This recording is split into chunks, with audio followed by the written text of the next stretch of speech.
Hi, I'm Adriana from Foam Blast, and today I'm going to be reviewing the Dart Zone Max Stryker. Wait, that's not right. Hey, there it is. But first, disclaimer. I received this blaster from Dart Zone early and for free, but with no contract or agreement regarding the contents of this review. All statements about the blaster are entirely my own. No script or talking points were provided from Dart Zone. However, I do like Dart Zone as a company, so adjust your bias detectors accordingly.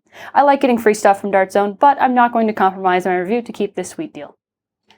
The Dart Zone Max Stryker is the first release of the Dart Zone Max line. It is a pump action springer that comes with a stock, a scope, some iron sights, a muzzle brake, short and long 12 dart magazines with adapter, and 12 max accurate darts in each size.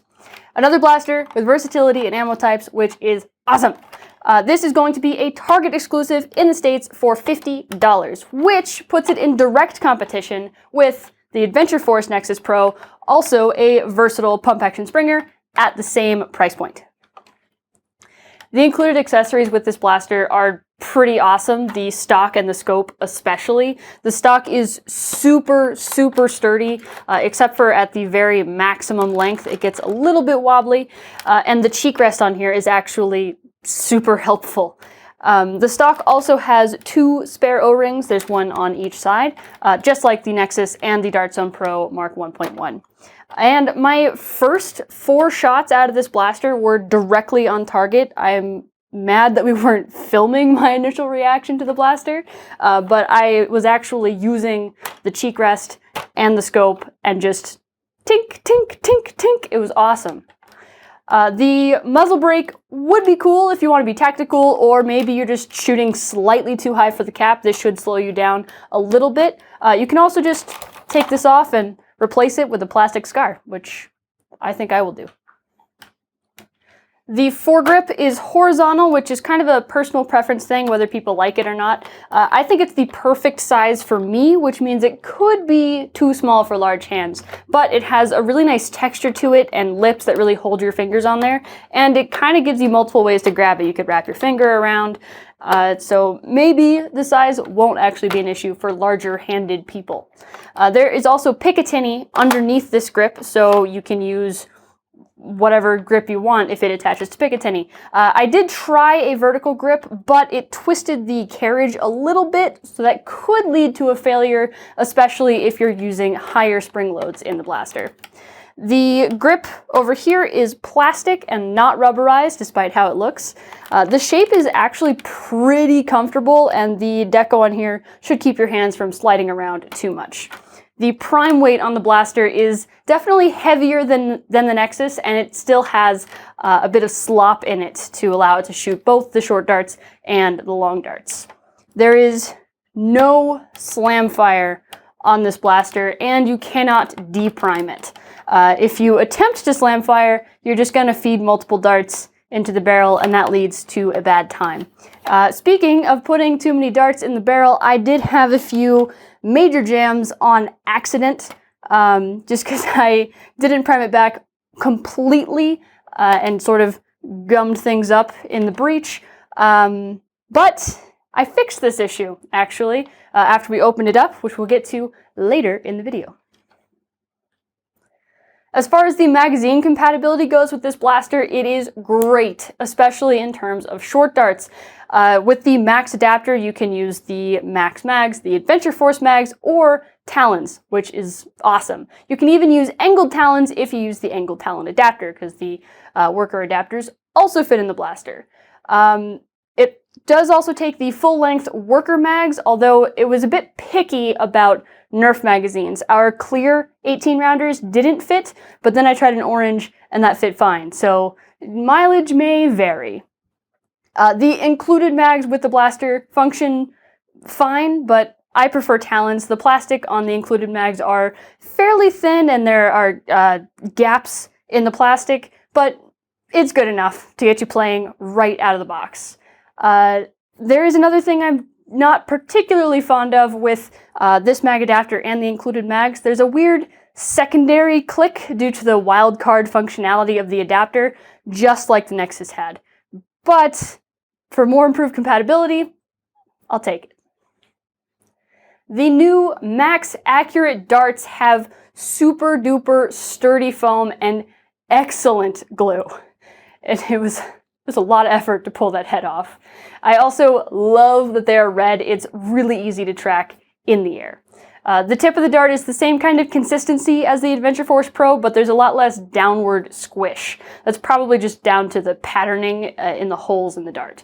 They're super easy to spot on the ground. I didn't lose any of them during testing, which is kind of a miracle. I didn't have enough darts to comparatively test their performance with the other options on the market, but let us know if you want that later when they become more available, or maybe someone is listening and will send me more Max Accurate darts, and then I can tell everybody how good or bad they are. I know what everybody wants. Chrono Results, and you know what? I don't like saying numbers, so here everything is on the screen, and you can pause it if you really want to read it and figure out all the little intricacies. But a couple of the main points in the Stryker blaster with the Max Accurate full-length darts, those got an average of 142 with an incredible 2.1 standard deviation. That was it was so consistent and amazing. The half-length Max Accurate darts in the Stryker got 148 average, which is pretty dang good. The Stryker with bamboo darts got 154 on average. With Gen 3, it got 141. We also tried Adventure Force Pro darts with the Stryker, and that got 147 average. And to compare the Stryker to other blasters, we also shot Adventure Force Pro darts out of a DZP Mark I, which got 132. Maybe something's wrong with my blaster. That doesn't seem correct. And on the Nexus, we got an average of 129. There is a slight update to some of these due to an issue we corrected. I'll talk about that more at the end. I also did a quick accuracy test. It is important to remember that this is not scientific, even a little bit, because 1, I'm human. 2, I'm out of practice. I've mostly been sitting in my chair for the last year. 3, it was very windy outside. And 4, I think that the camera made me a little bit nervous. So how we did this test was we took 2 mags of bamboo darts in each blaster, the Max Stryker and the Nexus Pro, and we shot those at a 10-inch target 50 feet away. I did use the Max Stryker stock and scope on both blasters because I was super impressed by my initial shots before the camera was rolling. I thought it would help me out a little bit.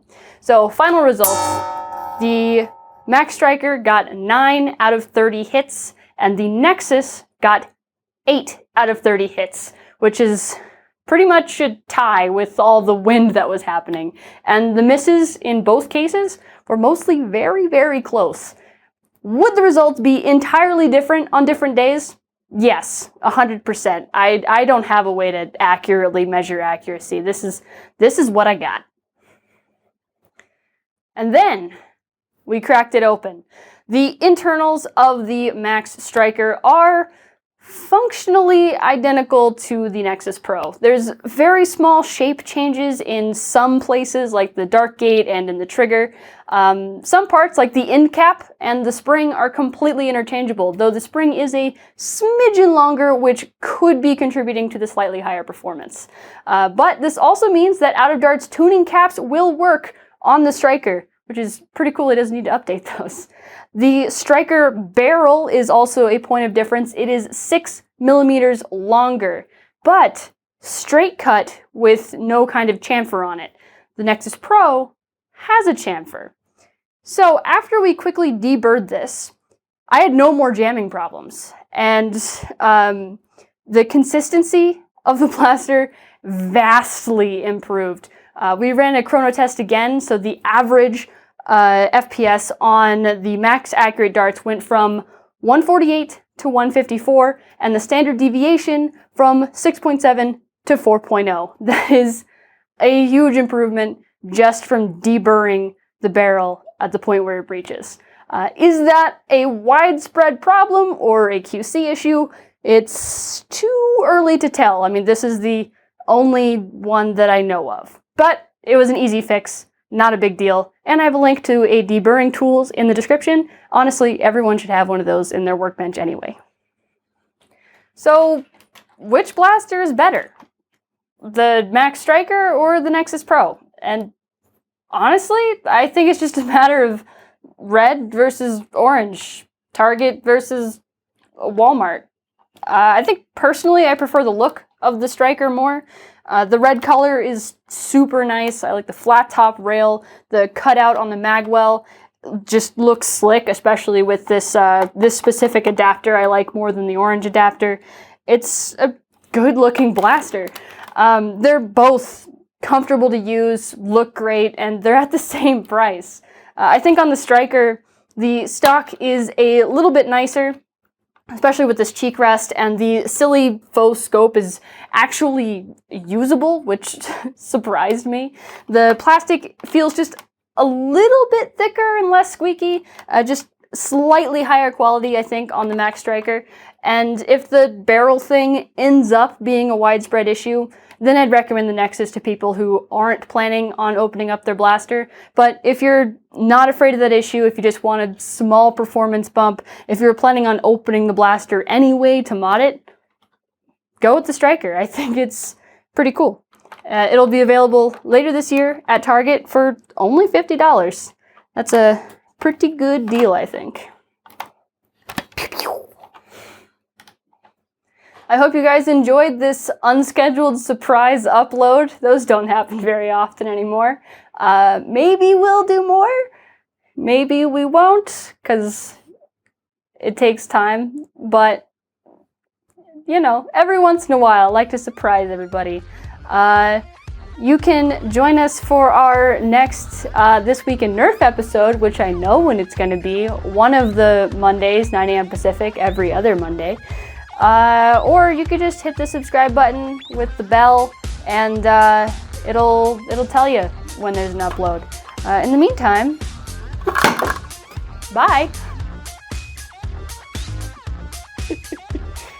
Oh, also like and subscribe and stuff. That's YouTube!